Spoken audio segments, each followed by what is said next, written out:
All right, shalom, shalom, everybody.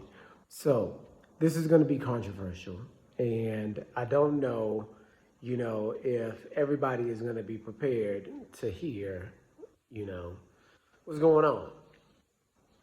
So, we've been discussing lately here the current state of Black America, and it's not a good one. So, what I really wanted to say was I wanted to get back to talking about this Memphis case, excuse me, about the five black officers that uh, beat, Tyre Nicols. Is it Tyre Nicols? To death, right? So there's a lot of strangeness going on with this one, right? So, off the bat, I want to go ahead and say that something's fishy with this. This one, uh, they may be trying to pull a fast one again on us. So, okay. And so you got to look. We've been talking about Babylon. We've been talking about America being Babylon, being the beast, Revelation 18, Babylon, mystery Babylon, city that rules the world, right? So, what does it say in Revelation 18? It says that the sorcery emerging from this Babylon in the future will be deceiving the whole world, right? It says that there is sorcery coming from this new future Babylon, right? That's what it says in Revelation 18. And that part of the sorcery will be about killing Hebrews, will be about killing Elohim's chosen people. Okay, so a lot of people don't know that sorcery and technology are the same thing. So now let me just qualify that, because we're in the age of technology, the age of science, and people think somehow there's no such thing as sorcery, or there's no such thing as magic, black magic, or, wicked deception.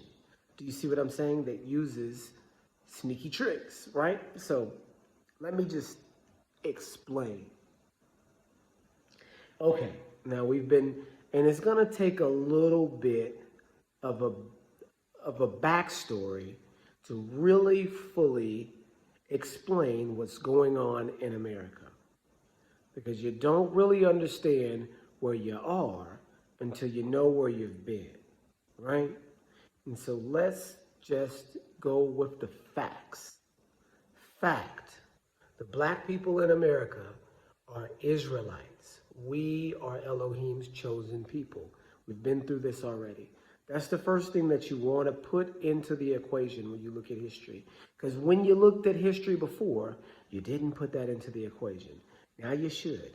And so a lot of the motivations for the reasons why this country is doing what it's doing will change, because now you have to understand that this country, America, has the most precious slaves in the world, the most profitable slave, the most prophetic slaves in the world. So that's important, and they're going to want to keep them, and they're going to want to kill them. It's going to be a struggle between the two, right? So, so how do you do that? How do you control a population of Hebrews that, if they get out of control, they have the ability to conquer you? Well, you put forth some of the most deceptive magic tricks that the world's ever seen. So when you look at the American political system, when you looked at the political system in the 1800s, you had several different parties. You had all sorts of, you had even the anti-Masonic party, all sorts of different parties, but you have two that emerged: the Democrats and the Republicans, right? So the Democrats and the Republicans, the only difference between the two of them were how to handle black folks, right? How to handle black folks. And somewhere along the line, the party of tolerance became the Democrats, and the party of intolerance became the Republicans. So now, what you're looking at is a device, because we understand that both Republicans and Democrats in today's society eat at the same table. You know, they say right wing, left wing, but it's an American eagle, right? It's a bald eagle. So the wings represent the same bird, right? The unclean and hateful bird, right, of Babylon. That's what it represents. So you're not looking at two political parties fighting with each other. What you're looking at, and let me just emphasize this for you, what you're looking at is high technology. When you look at Democrats and Republicans on TV, you're looking at witchcraft. You're looking at witchcraft. Now, how is it witchcraft? Because it wants to control your mind. If the two people on stage are arguing against each other, one of them has an R next to their name, one of them has a D next to their name. When they stop arguing with each other on stage for your benefit, they get off stage and then they go out to eat together and discuss how they did. Because the argument is for you, right? So they put the argument out there into space, into the media, and you accept it as if it's real. You accept it as if it's something that they actually disagree with each other on. Most topics they don't disagree with each other. You internalize that argument, and then you go out and battle with your neighbor, right? And what's the main difference between Republicans and Democrats? How they feel about you, black man, right? Whether they're tolerant of you or not, right? That's the difference. I mean, you can talk about abortions and all of these other things, but they've managed to agree to disagree on all of those things, but they agree that you need to be stopped, black man. They agree on that, right? So the other issues, the other topics are for your benefit, right? So they can argue back and forth about whatever and do what they want to do, and then the public fights among themselves instead of actually seeing that the problem is with the people at the top. So that's what I mean. That's the type of technology that you're dealing with. That's mind control. That's called sorcery, because they've put out a situation, a narrative that's a lie. And then that lie narrative is real in the public, is real in society. So while Donald Trump and Hillary Clinton or let's just do Donald Trump and Joe Biden, well, they may have got on stage and argued against each other. That argument ceases to exist when they get off the stage. But for you, as a partaker in politics, the argument continues on down to fights and on down to insurrections and all sorts of craziness, right? Because the narrative they gave you was false. And you took it as if it was real, and you continued it and made it real. That's called sorcery. That's a spell. That's a division spell. But it has to be done in a certain way. You have to have one actor play one side. You have to have another actor play another side. And then you have to have them argue with each other about these predetermined points. And then you have everybody watch. And then the people that agree with one person go that way. And the people that agree with the other person argue with the first person. So now you've got this spin cycle going on in America where they're always arguing, and all they have to do is bring up these same talking points to where there is no agreement on, while wars continue to happen, while oppression of black folks continue to happen, and while the oppression of the entire society is continued to happen. So this is the point behind it, and I'm talking a little bit long here, but this is the point that I'm trying to make with this. That style of psychology, that style of mind control, that style of brainwashing can go beyond just politics, right? Can go beyond just talking points that don't really exist or make any difference, right? So what happens when you not only control the narrative being discussed, but you also can control an event, right? So this is what's going to be controversial because nobody's going to want to hear this. Um, so let's look at Tyre Nicols, right? That the situation seems weird now, right? So at first I've been watching it, and the more you watch, the more you see different aspects of this case emerge. First of all, we knew the death happened earlier in the week, and we knew that there was footage to be put out, and they waited all the way up until Friday afternoon when everybody's going to get off of work, the black community is going to get off of work, and be ready to chill, to do something, to have spare time. So they put the video out then at the most likely point when there would be a riot. And there was one, or a disturbance, right? I don't know how extensive it was, but they planned it to be this way. Why do that? Right? Why put it out when it can cause the most damage to the community? Unless this is something you're planning, right? Unless the goal is to cause damage in the community, right? So what if the event was somehow created? So you gotta understand the type of evil that you're dealing with in America. Because if you understand that their entire purpose for existing is controlling the Hebrew population, the most popular, the most profitable, the most prophetic slaves in history, then they'll probably be willing to go to some very extreme lengths to get that done, right? So hear me out. You can have real people and real events happen in a fake scenario.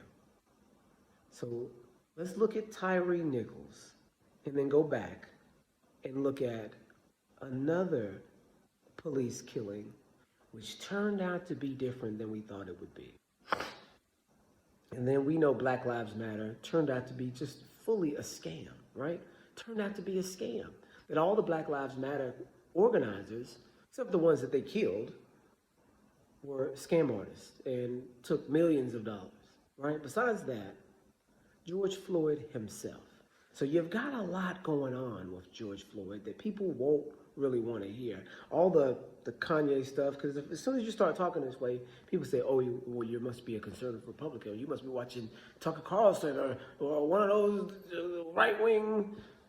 No, absolutely not. No, some things are true. That's why the mind control works, right?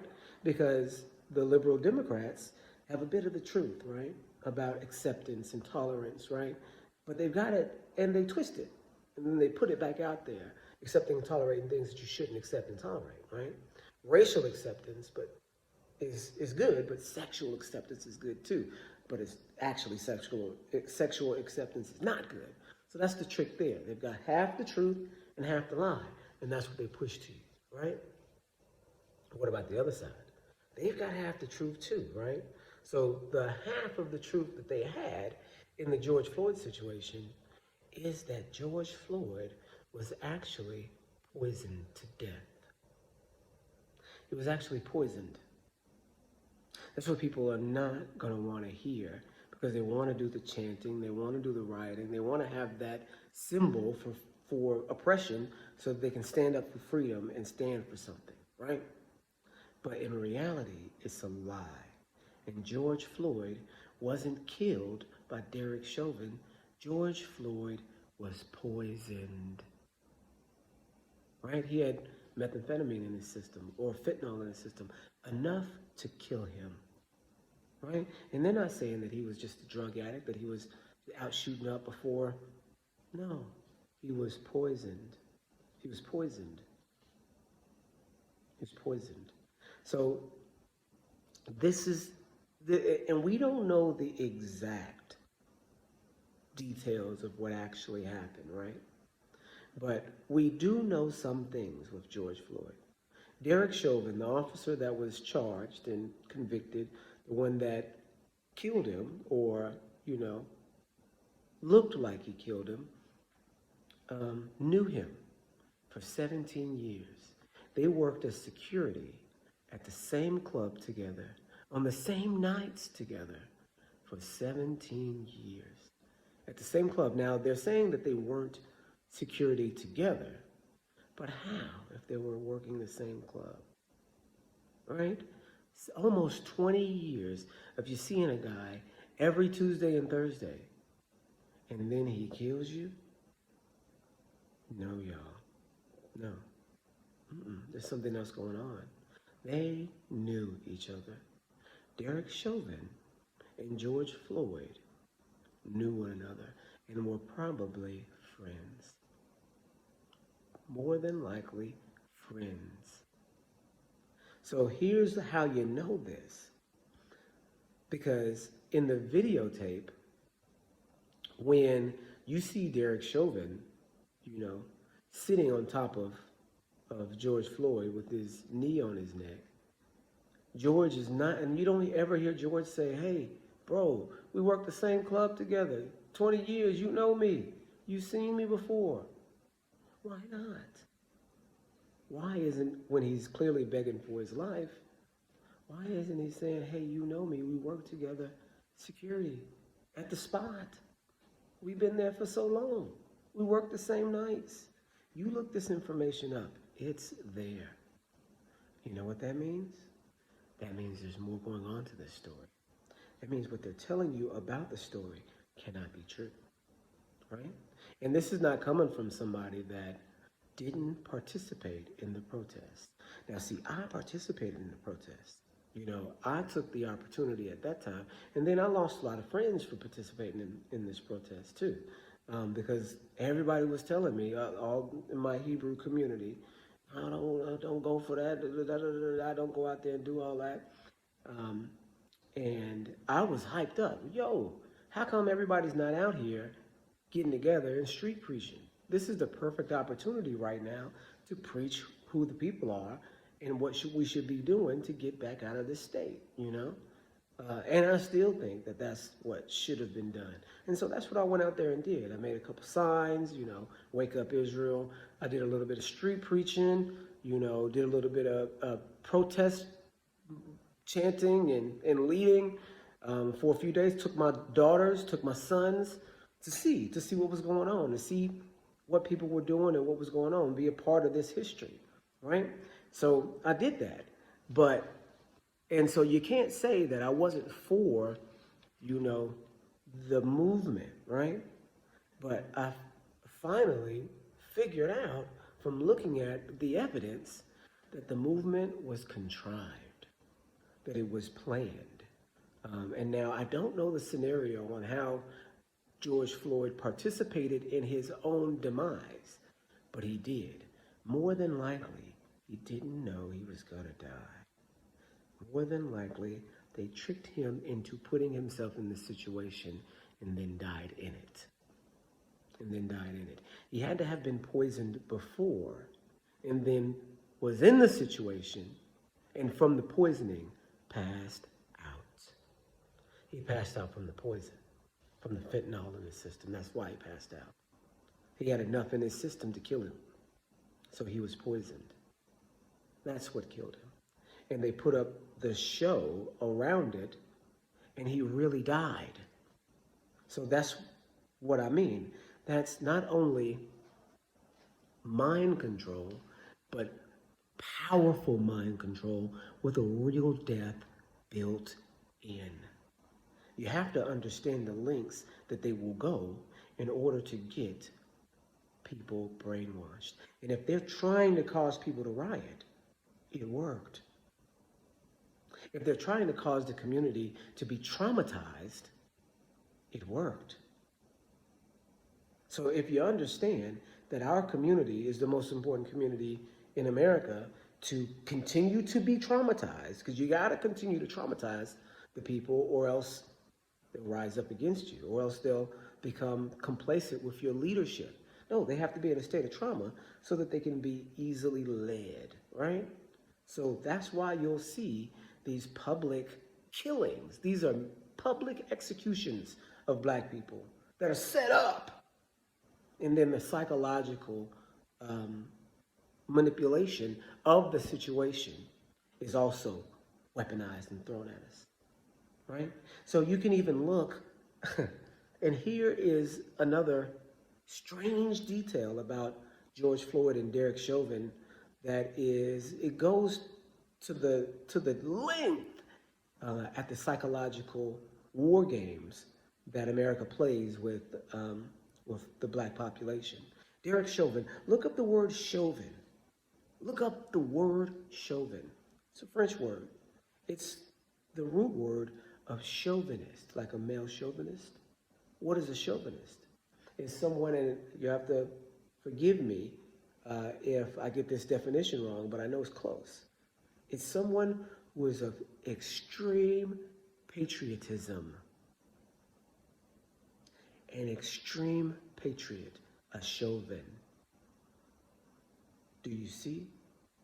Now, how do you set up a situation that a black man is killed by a white police officer who represents a Nazi country and his last name is patriotism? Do you see the type of games that are being played and hoisted upon you? It's high-level technology. And it's not technology like a laser beam or some sort of ray gun.